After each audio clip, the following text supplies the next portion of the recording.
हाँ जी, देखिए भाई, अपना पहला प्रश्न कौन सा है? मोहन नहीं आने वाला है। तो ये कह रहा है कि ये बलदायक है, संदेहवाचक है, स्वीकारात्मक है या नकारार्थक है? बताओ भाई, क्या कह रहा है कि मोहन नहीं आने वाला है? बताओ। बलदायक, कोई बल वाली बात तो है नहीं वैसे इसके अंदर, तो अपना ये ऑप्शन क्या हो जाएगा? कट जाएगा, है ना। बल वाली बात नहीं है तो ऑप्शन क्या हो जाएगा? अपना कट हो जाएगा। संदेह थोड़ी ना इसमें, इसमें तो पक्की बात है कि नहीं आने वाला भाई, उसका इंतजार मत करो। स्वीकारात्मक, ये भी कोई बात नहीं है, स्वीकार किस बात को करवाया जा रहा है ना, ये तो है ही नहीं। उसके बाद अब अपना रह क्या गया? नकारार्थक, यानी कि ये जो नहीं आ गया ना, इसने इस वाक्य को क्या बना दिया? नकारार्थक।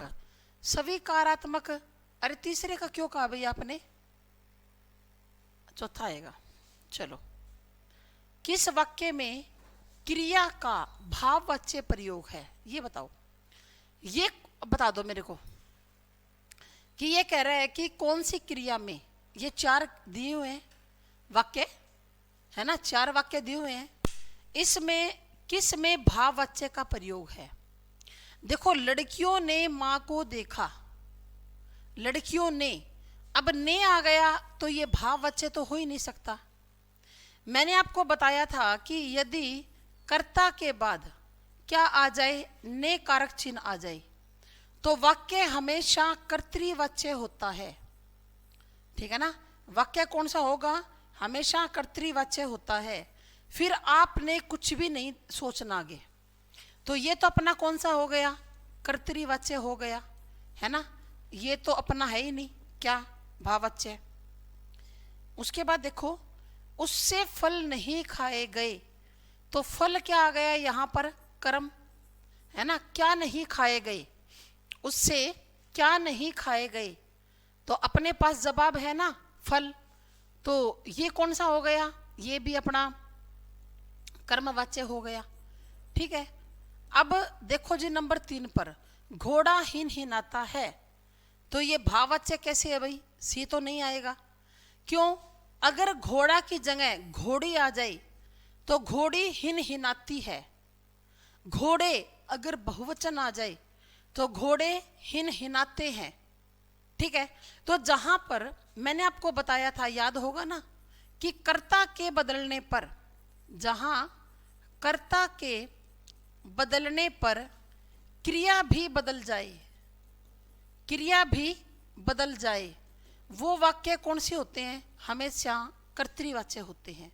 तो ये आपका वाक्य है ना, ये भी क्या है? कर्तृवाच्य है, क्योंकि कर्ता के बदलने पर क्रिया भी बदल रही है। तो अपना आंसर क्या आएगा? नंबर 4, यह काम तुमसे ही संभव है, यह काम तुमसे ही संभव है। लेकिन हमने नियम में तो ये किया था कि कर्ता के बाद से या के द्वारा आ जाए, है ना। तो तुम के बाद से आया तो हुआ है, तुमसे। फिर कई बार क्या होता है कि जो हमारे सारे रूल है ना, एक वाक्य के ऊपर लगते नहीं है भाई, तो वहां पर हम कैसे करेंगे? मैंने आपको बार बार तरीका ये बताया हुआ है कि गलत को काटना शुरू कर दो भाई। अगर आपको सही तक पहुंचना है तो कैसे पहुंचोगे? गलत को काटो, सही तक पहुंच जाओगे। तो अपना आंसर क्या आएगा? 4। निम्न में से भाववाच्य, अब भी वैसा ही वाक्य है, पिछले जो क्वेश्चन था, वाक्य का चयन करो। भाववाच्य बताना है भाई। तो सीता कपड़ा सीती है, कपड़ा तो यहां पर क्या है? कर्म। तो ये वाक्य कौन सा है? ये तो कर्तृवाच्य है। कौन सा है? कर्तृवाच्य। आप कहोगे मैडम कैसे? अगर सीता की जगह रमेश आ जाए तो क्या लिखेंगे? रमेश कपड़ा सीता है, यानी कि ये सीती की जगह क्या आ जाएगा? सीता। वे सब, अगर हम बहुवचन कर दें, वे सब कपड़े सीते हैं, वे सब कपड़े सीते हैं, ठीक है ना। तो यहां पर क्या आ गया? बहुवचन आ गया। तो ये तो है ना कर्तृवाच्य। यहां बैठा नहीं जाता, है ना। यहां बैठा नहीं जाता, वहां बैठा नहीं जाता, राम से बैठा नहीं जाता, सीमा से बैठा नहीं जाता। फिर है कपड़ा सिया जाता है। कपड़ा, मेरे द्वारा पुस्तक पढ़ी गई, पहले गलत को काटो, मेरे द्वारा पुस्तक पढ़ी गई, तो ये अपना कौन सा है, मेरे द्वारा पुस्तक पढ़ी गई, तो ये अपना कौन सा है, कर्मवाच्य है। अब दो के ऊपर कंफ्यूजन अपने को, यहां बैठा नहीं जाता या कपड़ा सिया जाता है, ठीक है ना, कपड़ा सिया जाता है। तो वैसे अगर मैं बताऊं तो ये दोनों ही भाववाच्य है। जैसे इस तरह से आ जाए ना, बैठा नहीं जाता, उठा नहीं जाता, उससे चुप नहीं रहा जाता, तो वो भाववाच्य होता है भाई। गाय से चला नहीं जाता। और जो ऐसे होता है ना जिसके अंदर कर्ता नहीं होता, ऐसे वाक्य जिसके अंदर क्या नहीं होता, कर्ता नहीं होता, वो भी भाववाच्य होते हैं। अब कपड़ा यहाँ कर्ता थोड़ी ना है, कपड़ा सिया जाता है, अखबार पढ़े जाते हैं, गिलास टूट गया, है ना। जो इस तरह के वाक्य होते हैं, रस्सी जल गई, जहां पर कर्ता नहीं होता, वो भी बच्चों भाववाच्य होते हैं। तो इसका जो आंसर है ना, वैसे ये दोनों आने चाहिए, तो ये दोनों ठीक है। अब इस वाक्य के अंदर ऑप्शन में गलती है भाई, ये दोनों ही दे रखे हैं भाई, ठीक है। आगे चलो। नाचने जाने, अरे कितना आसान है, कमरा टेढ़ा, कमर टेढ़ी हो गई, गाना या आंगन, तो ये तो कोई भी बता देगा, है ना, ये तो कोई भी बता देगा कि नाच न जाने आंगन टेढ़ा, आंगन होता है भाई। चलो, जहां न पहुंचे रवि, रवि माना सूर्य, रवि का मतलब क्या है, सूर्य, और वहां पहुंचे कवि, इसका क्या अर्थ है, जहां न पहुंचे रवि और वहां पहुंचे कवि, तो कवि के लिए कहीं भी अगम्य नहीं, कवि निरंकुश होता है, नहीं ऐसी क्या बात है, कवि कल्पनाशील होता है या कवि भाव प्रवणव होता है, ये भी नहीं है। तो दो में से हो सकता है भाई, कवि के लिए कहीं भी अगम्य नहीं या कवि कल्पनाशील होता है। बताओ दोनों में से कौन सा आना चाहिए, जल्दी से बता देना बस कमेंट करके, एक या तीन बताओ। चौथा, कवि भाव प्रणव होता है, डी आएगा, पक्की बात है। कवि भाव प्रणव होता है या कवि कल्पनाशील होता है, बताओ बताओ, तीन आएगा, कवि कल्पनाशील होता है। भाव क्या होता है पहले तो ये बताओ। भाव का मतलब होता है भावुक, यानी कि जो इमोशनल होता है, भाव प्रणव यानी कि इमोशनल। भाव का मतलब, भाव ऐसे इमोशनल नहीं होते सारे, भाव क्या होते हैं, सुख दुख, ये क्या नाम है, क्रोध, खुशी, वीरता, ये भाव होते हैं। तो जहां तक मेरा ख्याल है ये आना चाहिए, कवि कल्पनाशील होता है, क्योंकि रवि नहीं पहुंचेगा जहां सूर्य नहीं पहुंच सकता, और वहां कवि पहुंच गया तो कैसे पहुंचेगा, कल्पना से पहुंचेगा ना, है ना। जहां पर सूर्य भी नहीं पहुंच सकता लेकिन कवि पहुंच जाता है, कैसे, कल्पना से। कवि के लिए कहीं भी अगम्य नहीं, क्यों आप कहते हो एक एक कैसे आएगा, क्या कवि के लिए कहीं भी जाना मुश्किल नहीं होता, अरे वो भी तो इंसान है। जहां सूर्य ही नहीं जाएगा तो कवि कैसे चला जाएगा, है ना, वो कल्पना से जाएगा बच्चे। सूर्य किससे जाएगा, वो कल्पना से जाएगा, कि जहां न पहुंचे रवि और वहां पहुंचे कवि। तो इसका तो थर्ड आना चाहिए। देखो क्यों आना चाहिए, फिर से मैं क्लियर कर दूं। पहला क्यों नहीं है, कवि के लिए कहीं भी अगम्य नहीं, क्यों, कवि क्या इंसान नहीं है, जब सूर्य ही नहीं पहुंच पाएगा तो कवि की क्या औकात है वहां पहुंच जाए। दूसरी बात है, कवि निरंकुश होता है, यानी कि कवि के ऊपर किसी का अंकुश नहीं होता, ऐसी बात नहीं है। कवि भाव प्रणव होता है, भावों की यहाँ कोई बात ही नहीं है। आना चाहिए, कवि कल्पनाशील होता है, कवि क्या करता है, हमेशा कल्पना करता है, और कल्पना के जरिए वहां पहुंच जाता है जहां पर क्या नहीं पहुंच सकता, रवि भी नहीं पहुंच सकता। पुचकारा कुत सिर चढ़े, पुचकारा कुत्ता सिर चढ़े, बताओ, पुचकारने पर कुत्ता भी प्यार दिखाता है, ओछे लोग मुंह लगाने पर अनुचित लाभ उठाते हैं, ये तो नहीं आएगा। ओछे लोग ही इस जमाने में तरक्की कर सकते हैं, नगण्य व्यक्ति को कभी अपमानित नहीं करना चाहिए, ये आएगा, आएगा ना, ये आ जाएगा भाई। कि ओछे लोग, पुचकारा कुत्ता सिर चढ़े, ओछे लोग मुंह लगाने पर क्या करते हैं, अनुचित लाभ उठाते हैं। जहां बिना कारण के, अगला है हमारा, जहां बिना कारण के कार्य का होना पाया जाए वहां कौन सा अलंकार होता है। बिना कारण के, कारण नहीं है फिर भी काम हो रहा है। वैसे मैंने आपको ये करवाया नहीं, इसीलिए मैं इसके बारे में आपको नहीं कहूंगी, बताओ, वो विभावना होता है। काम ना हो, कारण ना हो और फिर भी काम हो, जैसे बिनु पग चले, बिनु पग और चले, सुने बिनु काना, बिनु पग चले और आगे सुने बिनु काना, यानी कि वो जो ईश्वर है ना, वो बिना पांवों के चलता है। पग का मतलब क्या, यहां पर पांव से है, कि बिना पांवों के चलता है और बिना कानों के वो सुनता है। तो कारण नहीं है फिर भी कार्य हो रहा है, तो यहां पर कौन सा होता है, विभावना। विरोधाभास का आपको पता है कि दो बातों में विरोध हो, है ना, दो बातों में क्या हो, विरोध हो, वहां विरोधाभास होता है। ठीक है। अन्योक्ति का पता आपको कि जहां पर, ये मैंने करवाया हुआ इसीलिए आपको पता है, जहां पर अप्रस्तुत के माध्यम से, जहां पर अप्रस्तुत के माध्यम से प्रस्तुत का वर्णन किया जाए, प्रस्तुत का क्या किया जाए, वर्णन किया जाए, वहां पर अन्योक्ति होता है भाई। ठीक है। जैसे ना ही पराग नहीं मधुर मधु, ना ही विकास यही काल, अली कली से ही बंदयो आगे कौन हवाल। अतिशोक्ति का ये भी मैं करवा चुकी हूं आपको, कि जहां पर किसी बात का वर्णन, अतिशोक्ति क्या होता है, कि जहां पर किसी बात का वर्णन इतना बढ़ा चढ़ाकर, इतना बढ़ा चढ़ाकर किया जाए कि लोक मर्यादा का क्या हो जाए, उल्लंघन हो जाए।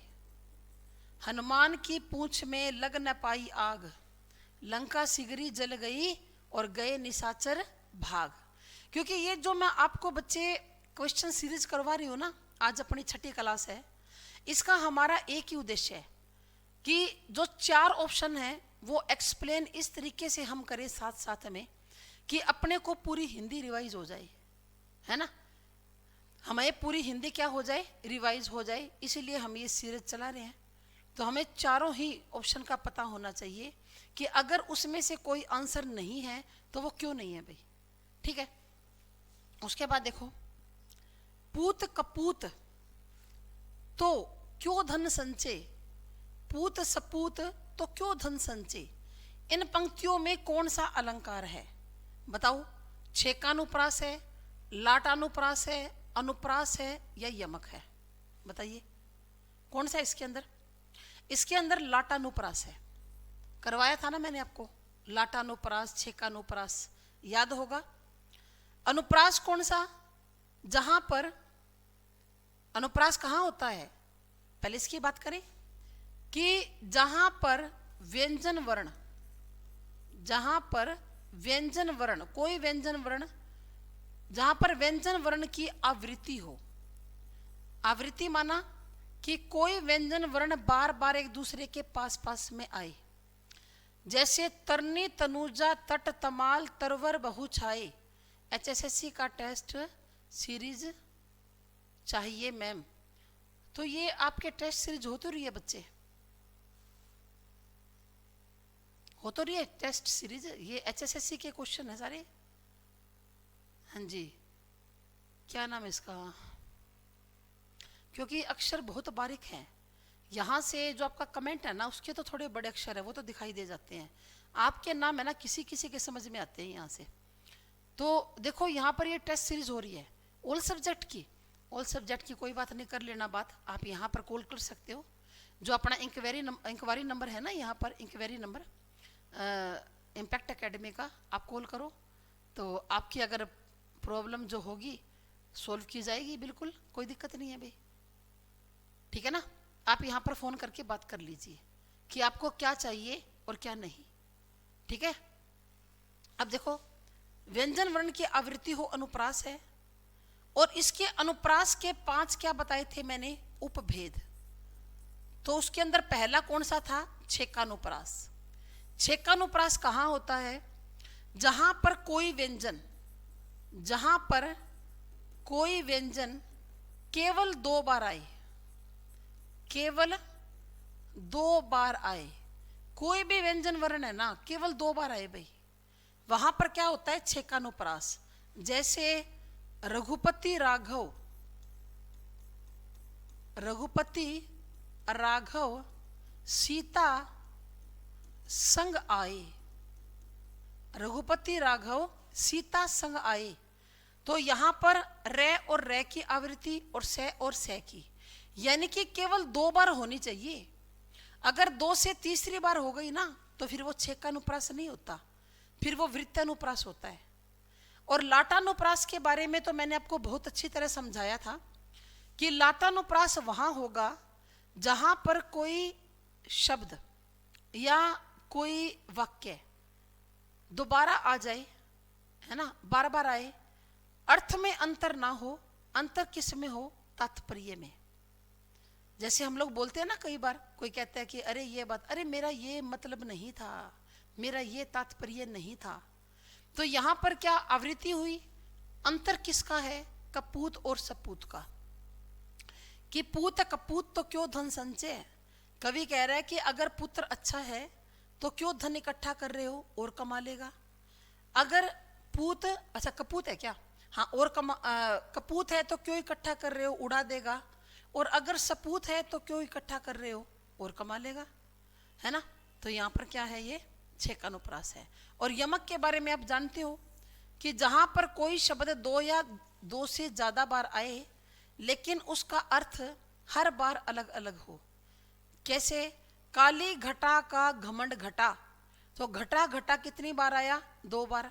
और अर्थ में क्या है, अर्थ में तो अंतर है।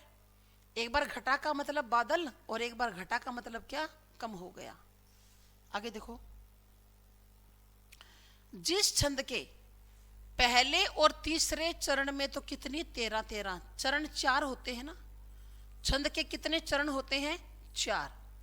ये पहला चरण, ये दूसरा, ये तीसरा, और ये चौथा। ऐसे बोलते हैं ना, जय हनुमान नहीं हो, श्री गुरु चरण सरोज रज पहला, निजमुन मुकर सुधारी दूसरा, बरनऊ रघुबर विमल जसु तीसरा, और जो दाए कुफलचारी चौथा। ऐसे 4 चरण होते हैं भाई। तो ये कहता है कि पहले और तीसरे चरण में, इसमें पहले में और तीसरे में कितनी मात्रा है, 13। और दूसरे और चौथे में कितनी है भाई, 11। तो वहां कौन सा छंद होता है, वो दोहा होता है। दोहा लिख रखा है, दोहा होता है। अभी मैंने दोहा बोला ना, श्री गुरु चरण सरोज रज, कौन सा होता है भी, वो दोहा होता है। बिल्कुल सही है, डी आंसर ममता का। ठीक है, चलो जी आगे। हिंदी साहित्य का 9वां रस कौन सा है, बताओ। रस का टॉपिक भी करवाया हुआ है, जितने भी क्वेश्चन आए हुए हैं ना, सबके टॉपिक आपको करवाए हुए हैं भी, सारे के सारे आपको क्लियर होने चाहिए। जल्दी से बता दो कि हिंदी साहित्य का 9वां रस कौन सा होता है। कौन सा होता है, शांत। कौन सा होता है, शांत। ये 9वां रस है। शांत रस को आचार्य भरत मुनि ने नहीं माना। आचार्य भरत मुनि कौन है, रस शास्त्र के जन्मदाता हैं। कौन इसके जन्मदाता है, या प्रणेता पूछ लिया जाए तो कौन है, भरत मुनि। भरत मुनि ने शांत रस को नहीं माना, लेकिन ये हिंदी साहित्य का कौन सा रस होता है, 9वां रस होता है भी, 9वां। ठीक है, सी। उस काल मारे क्रोध के, तनु कांपने उसका लगा, मानो हवा के जोर से सोता हुआ सागर जगा। ये कह रहा है कि इन पंक्तियों में कौन सा रस है, बताओ। ये बताइए कि इन जो ये पंक्ति लिखी हुई है इसमें रस कौन सा है भाई? बताइए, कितना आसान है कि उस काल मारे क्रोध के तनु कांपने उसका लगा, मानो हवा के जोर से सोता हुआ सागर जगा। इसमें रस है कौन सा? रुद्र रस, क्योंकि अर्जुन की मन की स्थिति का वर्णन है। अर्जुन की मन की स्थिति का वर्णन है। अर्जुन को जब ये पता चला कि मेरे पुत्र अभिमन्यु को 7 महारथियों ने मिलकर मार दिया, तो अर्जुन की स्थिति कैसे हो गई, है ना? रस कौन सा निकल रहा है? रुद्र रस। उस काल, उस समय क्रोध के मारे अर्जुन का शरीर ऐसे कांपने लगा कि मानो जोर से हवा का झोंका आए और शांत सोए हुए सागर में हलचल मच जाए। ठीक है। अब ये जो रस होते हैं ना, इनका एग्जाम में स्थायी भाव बहुत पूछा जाता है। रस का स्थायी भाव ज्यादा पूछा जाता है। तो रौद्र रस का स्थायी भाव क्या है? क्रोध। क्योंकि देखो प्रत्येक रस का एक स्थायी भाव होता है ना? हर एक रस का क्या होता है? एक स्थायी भाव होता है। तो रौद्र का स्थायी भाव कौन सा है? क्रोध है। फिर हमने कहा भक्ति। भक्ति का स्थायी भाव क्या है? भगवान से प्रेम। इसका क्या है? भगवान के प्रति प्रेम। ये इसका क्या स्थायी भाव है? हमने कहा शांत रस। इसका कौन सा है? शम या निर्वेद। सम या निर्वेद का क्या मतलब? कि कोई लगाव ना रहना। जब दुनियादारी से कोई लगाव नहीं रहता तो मन क्या हो जाता है भाई? शांत हो जाता है ना? जैसे मन रे तन कागज का पुतला, बूंद लगी विंसी जाए क्षण में, गर्व करे क्यों इतना। कि अरे मन, ये तन क्या है? ये तो कागज का पुतला है, एक बूंद लगेगी क्षण में नष्ट हो जाएगा, इतना गर्व क्यों कर रहा है? किस लिए कर रहा है ना? उसके बाद देखो हास्य रस। हास्य रस का स्थायी भाव क्या है? हास, यानी कि हंसी की भावना। तो इनके स्थायी भाव भी हमें याद होने चाहिए। भक्ति का भगवान के प्रति प्रेम, रौद्र का स्थायी भाव क्रोध, शांत का सम या निर्वेद मतलब लगाव ना रहना, और हास्य का कौन सा है भाई? हास है। ठीक है। अब देखो आगे, कौन सा शब्द बहुव्रीहि समास का सही उदाहरण है? बताओ बताओ भाई, कौन सा समास बहुव्रीहि समास का सही उदाहरण है? हमें पता है कि बहुव्रीहि समास वहां होता है जहां पर उत्तर पद प्रधान हो। सॉरी, गलती से बोल गई भाई।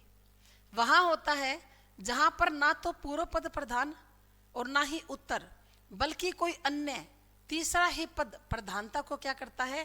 प्रदर्शित। नंबर 4 पुरुष ही हैं। पुरुष ही हैं, बता दो।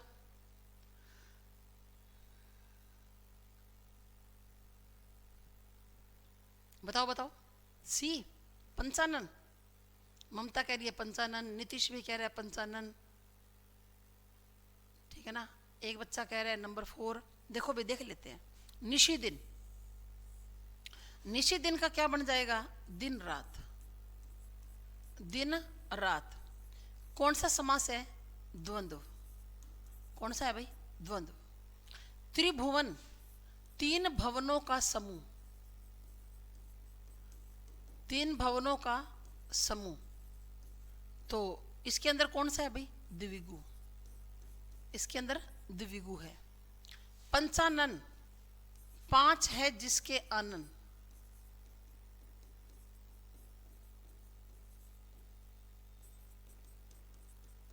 वह कोई थर्ड पर्सन हो सकता है, इसमें बहुव्रीहि समास है। ठीक है, कोई भी हो सकता है। 5 आनंद, जैसे हनुमान जी है, पंचमुखी बालाजी का होता है ना।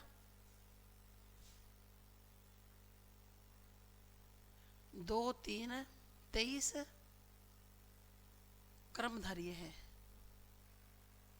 12। अच्छा, पुरुष सिंह। पुरुष सिंह यानी कि जो पुरुष भी है, जो पुरुष है और जो सिंह भी है। तो यहां पर विशेषता बताई गई है, और जहां पर विशेषता बताई जाए वहां पर कौन सा समास होता है? कर्मधारी है। वहां पर हमेशा कर्मधारी होता है, तो नंबर 4 वाला आएगा भाई। नंबर 4 वाला कर्मधारी है, तो आंसर क्या आएगा? पंचानन। आंसर क्या आएगा? पंचानन। ये क्या लिखा आपने? 2 3 कर्मधारी है, 23 कर्मधारी है। 23वां कौन सा? अपना तो 12वां चल रहा है क्वेश्चन। मुझे समझ में नहीं आया, दोबारा कमेंट करो भाई। आपकी ये जो डाउट है ये मैं क्लियर कर दूंगी, पर कमेंट दोबारा करो अच्छी तरह। तो देखो, निश्चित दिन में द्वंद्व है, त्रिभुवन में 3 भवनों का समूह द्विगु है, पंचानन में है बहुब्री, 5 है आनन, और पुरुष ही है, जहां जो पुरुष भी है और जो सिंह भी है, यानी कि विशेषता बताई हुई है। और जहां पर भी विशेषता बताई जाए हमेशा कर्मधारय समास होता है। जहां पर भी किसी की कोई विशेषता बताई जाए समास कौन सा होगा? कर्मधारय। ठीक है, और ये अपना क्लियर करो भी डाउट। निशाचर में कौन सा समास है? निशाचर यानी कि रात को घूमने वाला, निशा प्लस में चर है ना। चर का मतलब क्या होता है? घूमना। जो रात को घूमता है वो कौन होता है भाई? राक्षस है ना। जो रात को घूमता है वो कौन सा होता है? राक्षस। तो बताओ, अविभाव है, कर्मधारय है, नय है या बहुव्रीहि है? इसके अंदर बहुव्रीहि समास है।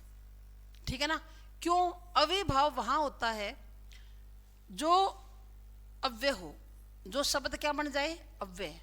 यानी कि उपसर्ग मैंने आपको बताए थे, आ, अनु, प्रति, भर, यथा, हर और बे, जहां पर ये आ जाए, किसी भी शब्द के आगे ये उपसर्ग लगे हों, वहां अव्ययी भाव समास होता है।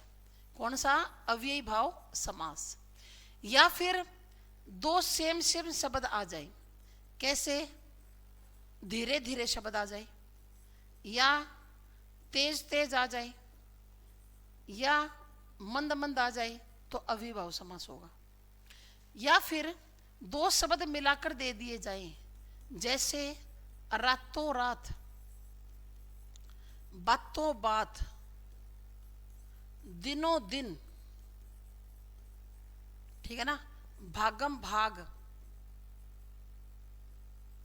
यहां पर हमेशा अविभाव होगा भाई। ठीक है। फिर कर्मधारय अभी बात की थी कि जहां पर विशेषण विशेष्य का भाव हो, जहां पर विशेषण या विशेष्य का भाव हो, या किसका? उपमान और उपमेय का संबंध पाया जाए। उपमान और उपमेय का। नए तत्पुरुष कहां होता है? जिस समास का पूर्व पद, जिस समास का पूर्व पद ना का भाव बताए, ना का भाव बताए, वहां हमेशा न होता है। कौन सा? जैसे अनाथ, अन्याय, असत्य, अनहोनी, ये कौन से हैं? ये नए तत्पुरुष के होते हैं। ठीक है भाई, क्लियर है ना। चलिए आगे। चौराहा में कौन सा समास है? बताओ। चौराहा, चौराहा में कौन सा समास है? बताइए जल्दी से, विग्रह कर लो ना। 4 राहों का, 4 राहों का समूह। तो जिस समास का पहला पद क्या हो? संख्यावाची, और उत्तर पद किसका बोध करवाए? समूह का, वहां कौन सा होता है? हमेशा द्विगु। कौन सा होता है भाई? द्विगु। पहला पद तो संख्यावाची हो और किसका बोध करवाए? उत्तर पद समूह का। यौगिक शब्द कौन सा है? यौगिक बताना है अपने। यौगिक शब्द कौन सा है? तो पंकज शब्द 3 होते हैं ना, एक तो रूढ़, दूसरा यौगिक, और तीसरा योग रूढ़। यह कहता है कि रचना या बनावट के आधार पर शब्द कितने होते हैं? 3, रूढ़, यौगिक और योग रूढ़। तो पंकज किस प्रकार का शब्द है? ये तो योग रूढ़ है। पंकज तो क्या है? योग रूढ़। क्योंकि योग रूढ़ शब्द वो शब्द होते हैं, अरे इतना समझ लो, बहुव्रीहि समास के जितने भी एग्जाम्पल हैं वो सारे के सारे योग रूढ़ के होते हैं। यानी कि कोई विशेष अर्थ को प्रकट करे, वो योग रूढ़ होते हैं। जो शब्द किसी विशेष अर्थ को क्या करे, प्रकट करे, वो क्या होते हैं, योग रूढ़। तो पंकज का मतलब हमें पता है क्या होता है, कमल का फूल, है ना। पंकज का मतलब क्या होता है, कमल का फूल। फिर पाठशाला, ये आंसर आएगा भाई। पाठशाला यौगिक है, पाठ के लिए शाला, इसका अलग कोई अर्थ नहीं है। दिन, दिन शब्द क्या है, ये रूढ़ शब्द है। रूढ़ वो शब्द होते हैं खंडों का अर्थ नहीं निकलेगा। अगर दिन में दी को अलग कर दूं और न को अलग कर दूं तो कोई अर्थ नहीं है।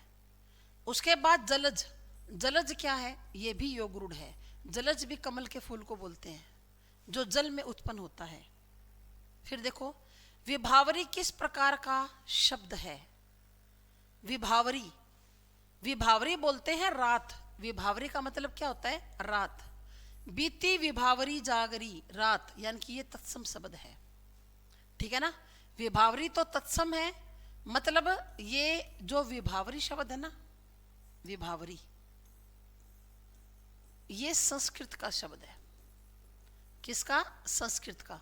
और इसको रात बोलते हैं। रात कौन सा है, हिंदी का, यानी कि ये तद्भव है। देशज और शंकर को तो आप पहचानते हो कि जो अपने ही क्षेत्रीय प्रभाव के कारण उत्पन्न होते हैं, जैसे थाली, लोटा, बैंगन, भोभो, खो, गड़बड़, फटाफट, खचाखच, झपाझप, है ना, टमाटम, लटालट। और शंकर जो शब्द दो दो भाषाओं के, जो शब्द दो दो भाषाओं के मेल से बनाया जाए, मेल से बनाए जाएं, वो कौन से होते हैं, वो शंकर होते हैं भाई। बचपन, शैशव, देवतव, मित्रता, अहंकार, सवतव, ये शब्द कौन सी संज्ञाएं हैं, तो भाववाचक है भाई। सारे के सारे क्या हैं, भाववाचक है। क्योंकि भाववाचक संज्ञा वो होती है जिसको केवल महसूस किया जाता है, केवल महसूस किया जा सकता है। यानी कि ये जो भाववाचक संज्ञाएं होती है ना, इनको ना ही तो देखा जा सकता, ना इनको नापा जा सकता, ठीक है, और ना ही इनको तोला जाएगा। ना नापा जाएगा, ना तोला जाएगा, ना देखा जा सकता, है ना, ना आप गिन सकते इनको, ना हम लोग इसको टच कर सकते। तो क्या किया जाता है, केवल महसूस किया जाता है भाई, ठीक है। तो ये भाववाचक संज्ञा है। ना तो बचपन को देखा जाता, महसूस किया जा सकता है। शैशव, शैशव का मतलब शिशु, यानी कि छोटा बच्चा।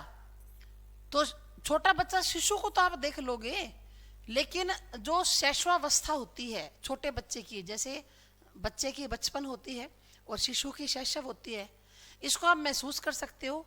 देवतक को महसूस करते हो, मित्रता को भी, और अहंकार को भी, और सवतव को भी, ठीक है। कछुआ धीरे धीरे चलता है, इस वाक्य में क्रिया विशेषण छांटिए।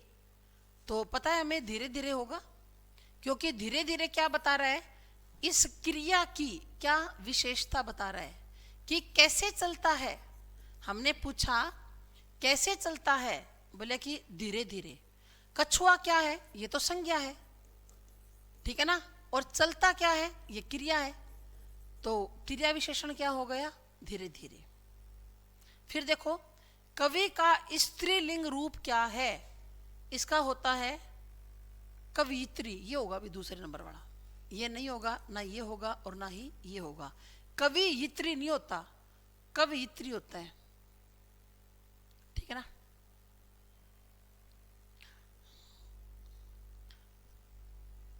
ये था ना 20 नंबर। कमर कसना, कमर बांधना, लड़ाई करना, परेशान होना या तैयार होना। इतने आसान सान तो फटाफट कमेंट कर दिया करो। कमर कसना, कमर बांधना नहीं, परेशान होना बिल्कुल भी नहीं, ना ही लड़ाई करना, तैयार होना। जैसे बोल देते हैं ना, अरे बच्चों पेपर आने वाले हैं, कमर कस लो अब। तो कमर कसने का मतलब तैयार हो जाओ पेपर देने के लिए, है ना। आगे चलो। किरकिरा होना, किरकिरा होना, विघन आना, बिल्कुल नहीं। ना ही कंकर होना, ना ही, अरे विघन आना आएगा इसका, ठीक है। इसका क्या आएगा? अनहोनी होना नहीं, बाकी रहना ये भी नहीं, ये आएगा विघन आना। किरकिरा होना, बाकी रहना क्यों किया अभी आपने? डी वाला कैसे बता दिया ममता? ये डी वाला कैसे बताया भाई? बाकी रहना, किरकिरा होना, कितना कि मजा किरकिरा हो गया, ऐसे बोलते हैं ना कि बड़े अच्छा हमने प्रोग्राम किया हुआ था, पर मान लो जैसे कोई कहा सुनी हो जाए, झगड़ा हो जाए, तो हम लोग क्या कहते हैं कि मजा किरकिरा हो गया। तो जो एक नंबर वाला है ना, ये विघन आना, ये सही है, डी नहीं आएगा। ये तो बाकी रहना, बाकी क्या रहा? कुछ भी नहीं। कौन सा अमानक वर्ण है? मैंने आपको कहा था कि अमानक तो वर्ण होता ही नहीं, कि जो 52 के 52 वर्ण होते हैं वो मानक वर्ण होते हैं। याद आया क्या? मैंने आपको बताया था कि हिंदी में अगर कुल वर्ण पूछे जाएं तो कितने हैं? 52, और यदि मानक वर्ण पूछे जाए ना तो भी 52 है। तो ये आएगा इनमें से कोई नहीं, ये सारे के सारे मानक है भाई, ठीक है। फिर कै के पैर में बिंदी है, अगर आपको ना दिखाई दे तो, गे के पैर में बिंदी, जय के पैर में बिंदी और फै के पैर में, ये किसकी है? ये ध्वनियां किसकी है? ये अरबी और फारसी की है, क्योंकि अरबी और फारसी के अंदर नुक्ता लगाने का रिवाज है। अच्छा, पिछले क्वेश्चन का आंसर था क्या ममता?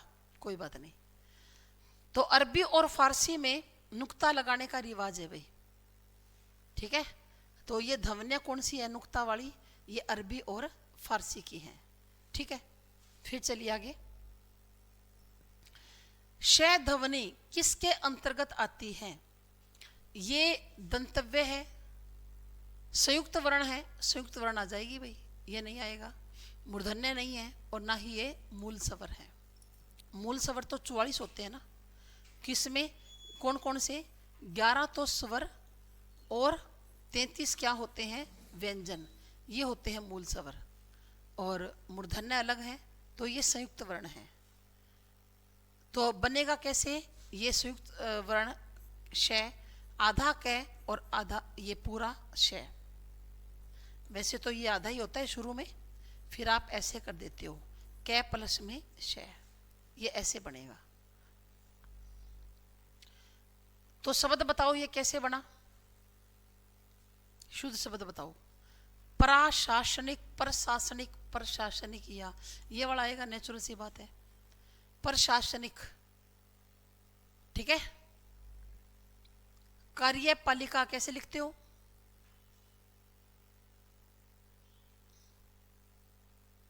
कार्यपालिका कैसे लिखते हो?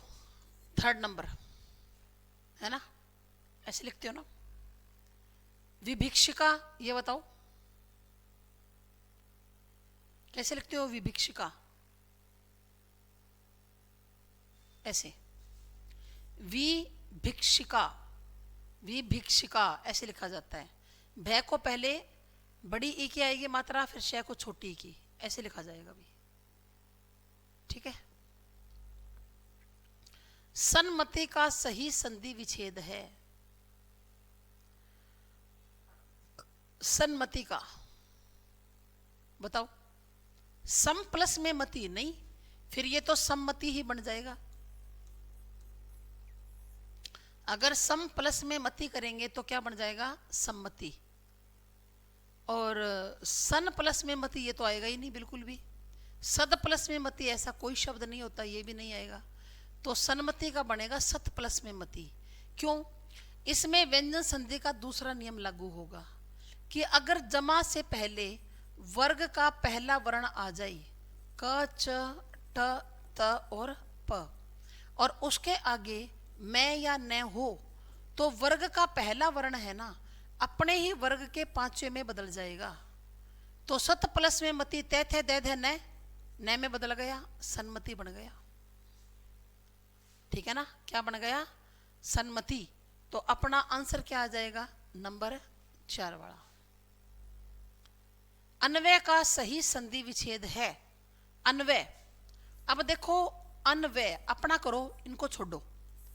वै से पहले आधा वर्ण आ गया, वै से पहले आधा वर्ण आ गया, इसका मतलब वै के आगे कोई ऊ था, क्योंकि ऊ का वै बनता है।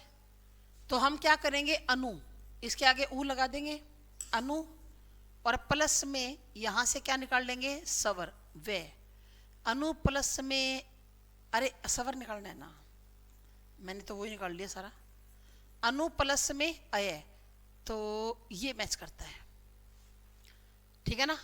आय ये वाले नहीं होंगे, और ये क्यों नहीं होगा, क्योंकि अनु में बड़े ऊ की मात्रा है, और अनु क्या है, एक उपसर्ग है, और उपसर्गों की मात्राएं हमेशा क्या होती हैं भाई, छोटी, ठीक है। परोपकार में संधि बताओ, परोपकार, तो शब्द के बीचों वेद परोपकार, ओ की मात्रा आई हुई है, क्या बनेगा, संधि विच्छेद, पर प्लस में उपकार, ठीक है। जहां पर ए का मेल होगा ऊ के साथ, तो क्या बन जाएगा, ओ, और ओ किस में बनता है, गुण संधि में, ठीक है। क्या कौन सी आ जाएगी, गुण संधि, क्लियर है। कौन सा उपसर्ग आचार शब्द से पूर्व लगने पर उसका अर्थ जुल्म हो जाता है, आचार से पहले लगाना है भाई, आचार, तो दूर लग गया तो क्या बन गया, दूराचार, और अति लग गया तो अत्याचार, निर लग गया तो निराचार, और अन तो अनाचार। अब ये क्या कह रहा है, देख लो, उसका अर्थ जुल्म हो जाता है, बताओ, अत्याचार आएगा ना, अत्याचार का मतलब जुल्म, अरे अत्याचार किया जा रहा है बहुत ज्यादा गरीबों पर, है ना। कौन सा शब्द कृदंत प्रत्यय से बना है, ये देखो, ये मजेदार क्वेश्चन है, कृदंत। आपको पता है कि कृदंत शब्द वो शब्द होते हैं जो कैसे बनते हैं, धातु के पीछे क्या लगाने से, धातु के पीछे प्रत्यय लगाने से बनेंगे भाई, धातु के पीछे प्रत्यय लगाने से बनेंगे।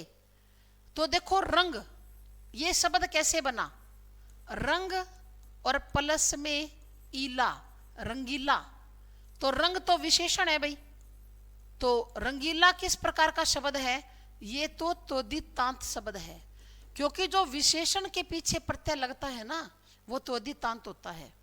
दुधारू, तो शब्द कैसे बनेगा, दूध प्लस में आरू, आरू प्रत्यय जुड़ा है, और दूध तो संज्ञा है, तो ये भी क्या है, त्वदितांत है, ठीक है ना। अब कृपालु, कृपा और प्लस में आलू, कृपालु बना, और कृपया क्या है, ये भाववाचक संज्ञा है, भाववाचक संज्ञा है, यानी कि ये भी त्वदितांत है। लेकिन बिकाऊ, बिकाऊ कैसे बना, बिक और प्लस में आऊ, और बिकना क्या होती है, बिकना क्रिया होती है ना, तो बिक शब्द क्या है, धातु है, तो अपना आंसर क्या आ जाएगा, बिकाऊ, ठीक है। और आगे देखो, किस शब्द में आवा प्रत्यय नहीं है, दिखावा, अरे करके देख लो इनको तोड़ तोड़ के, दिख और प्लस में आवा, दिखावा, चढ़ावा, चढ़ और प्लस में आवा, चढ़ावा, भूल और प्लस में आवा, भुलावा, लेकिन इसमें आवा प्रत्यय नहीं है, ये मूल शब्द है लावा। अगर इसमें आवा को अलग कर देंगे तो पीछे क्या बच जाएगा, ले, ले प्लस में आवा, अरे ले का तो कोई मतलब ही नहीं होता, तो अपना आंसर क्या आ जाएगा, ये वाला। आगे देखो, ठीक है, बहुत इतने प्रश्न तो अच्छा लगा ना, आज तो आपके आंसर भी बहुत आए, मुझे भी अच्छा लगा भी बहुत, आज आपके आंसर भी आपने फटाफट आंसर दिए साथ साथ में, यानी कि जो हम ये काम कर रहे हैं ना क्वेश्चन सीरीज का, अपना सफल हो रहा है, अपनी जो मेहनत है ना वो सफल हो रही है ना, क्योंकि आप साथ साथ में आंसर दे रहे हो, और आंसर आज आपने लगभग सारे सही दिए हैं, सही आंसर है सारे, ठीक है ना। एक आधे का तो देखो हो जाता है गलती, और वो तो होगी, जब बच्चे पढ़ेंगे तो गलत भी करेंगे और सही भी करेंगे, ठीक है। तो फिर मिलते हैं एक नई क्वेश्चन सीरीज के साथ, ठीक है। आप सभी का थैंक यू, धन्यवाद, जय हिंद, जय भारत।